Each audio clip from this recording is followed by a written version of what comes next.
Good morning, praise the lord. પણ તમારામાં જે મોટો છે તે તમારો સેવક થાય, અને જે કોઈ પોતાને ઊંચો કરશે તે નીચો કરાશે, અને જે કોઈ પોતાને નીચો કરશે તે ઊંચો કરાશે. માથથી લખેલી સુવાર્તા તેનો 23મો અધ્યાય અને તેની 11મી અને 12મી કલમ. આજનો વિચાર ખ્રિસ્તમાં અતિ પ્રિયવાલા મિત્રો, પ્રભુ ઈસુ ખ્રિસ્તના ગૌરવવંતન નામમાં આપ સર્વને ફરીને એકવાર આજની સવારની પ્રેમી સલામ. શાસ્ત્રીઓ અને ફરોશીઓ, ઢોંગીઓ, તમને અફસોસ છે. કારણ એના માટે તમારે ચોથી, પાંચમી, છઠ્ઠી અને સાતમી કલમ જો તમે જોશો તો વધારે સારી રીતે તમે સમજી શકશો. એમાંની એક બે કલમ તમારી આગળ મૂકવા પ્રયત્ન કરીશ. ચોથી કલમમાં કહ્યું છે, કેમ કે ભારે અને ઉચકતા મહા મુસીબત પડે એવા બોજા તેઓ માણસોની કાંધો પર ચડાવે છે, પણ તેઓ પોતે પોતાની એક આંગળી પણ તેને લગાડવા ચાહતા નથી. ડબલ સ્ટાન્ડર્ડ વાળું બેવડું જીવન, દંભ અને આડંબરથી ભરેલું જીવન. એવું નથી કે આ ફક્ત શાસ્ત્રીઓ અને ફરોશીઓને જ લાગુ પડે છે. ના, એ દરેકને લાગુ પડે છે. મને પણ લાગુ પડે છે, તમને પણ, આપણે બધાને લાગુ પડે છે. હા, પ્રભુએ એ સમયે શાસ્ત્રીઓ અને ફરોશીઓના સંદર્ભમાં કહ્યું, અને એ સાચું અને વાસ્તવિક પણ છે. આગેવાની એ નથી કે બસ આમ કરો તેમ કરો, આદેશને હુકમ જ વગેરે જ છોડ્યા કરો.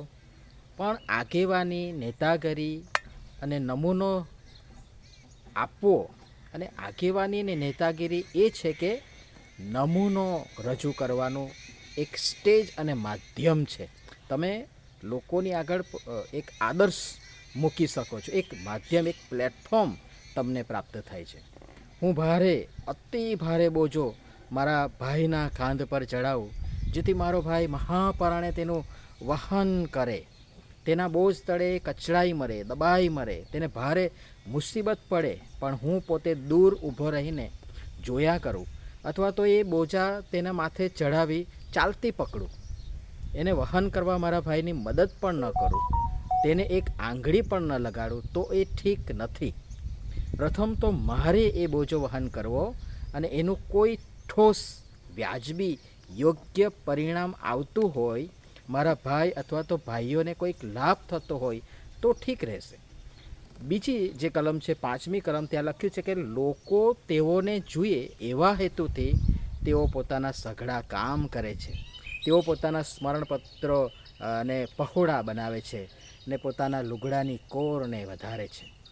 પ્રભુ ઈસુએ શાસ્ત્રીઓ અને ફરોશીઓનું જીવન બહુ નજીકથી અને ઝીણવટથી જોયું.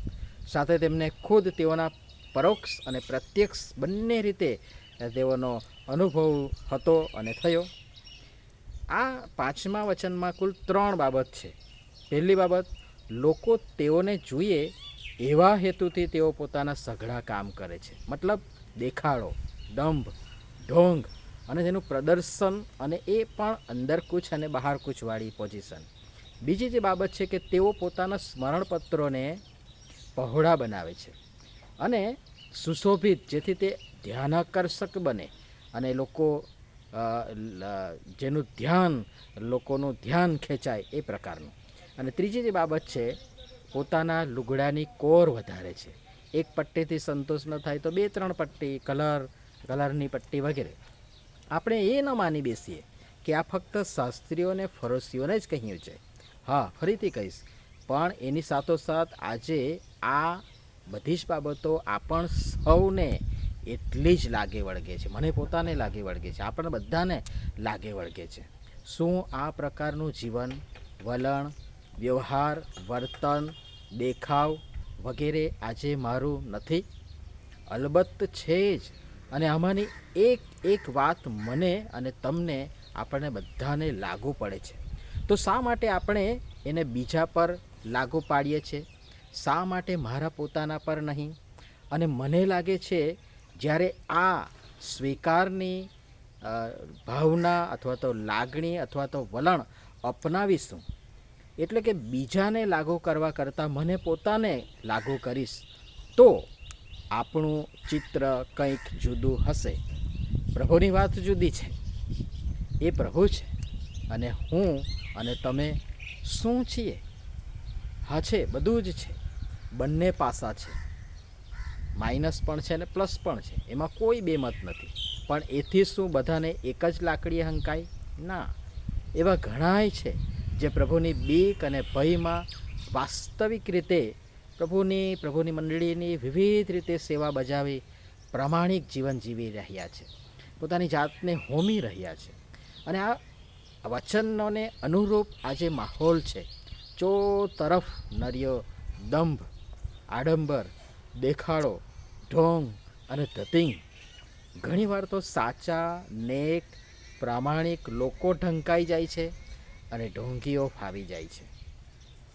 પણ પ્રભુ કહે છે કે તમારામાં જે મોટો છે તે તમારો સેવક થાય. સેવક. પણ આપણું કામ અઘરું છે. આપણે જે ઊંચો થાય છે તેને વધારે ઊંચો, અને જે નીચો છે તેને વધારે નીચો થાય એવા આપણા પ્રયત્નો આપણે કરીએ છીએ. આપણે માણસો હંમેશા ઈશ્વરના વચનની વિરુદ્ધ જ ગયા છે, એમાં કોઈ બેમત નથી. અને પરિણામ સ્વરૂપ આપણે માર પણ ખાધો છે, છતાં પણ સુધરે એ માણસ સાનો. પણ પ્રભુ વારંવાર આપણને તક આપે છે, તકો આપે છે, અને તેને ઝડપી પ્રભુની ઈચ્છા, યોજના અને પ્રભુને પસંદ પડે તેવું જીવન જીવવા માટે, તેવી સેવા કરવા માટે, તેવું સ્વાર્પણ કરવાના માટે, અને સાથે સાથે એ દરેક બાબતના માટે જ્યાં પ્રભુ મારો તમારો ઉપયોગ કરવા માંગે છે ત્યાં ઉપલબ્ધ થવાના માટે, તૈયાર રાખવાના માટે, એ દિશામાં પોતાની જાતને રાખવાના માટે પ્રભુ આપણને બધી બાબતો સમજવાના માટે કૃપા આપો, સહાય કરો, મદદ કરો. આમીન. ધન્યવાદ.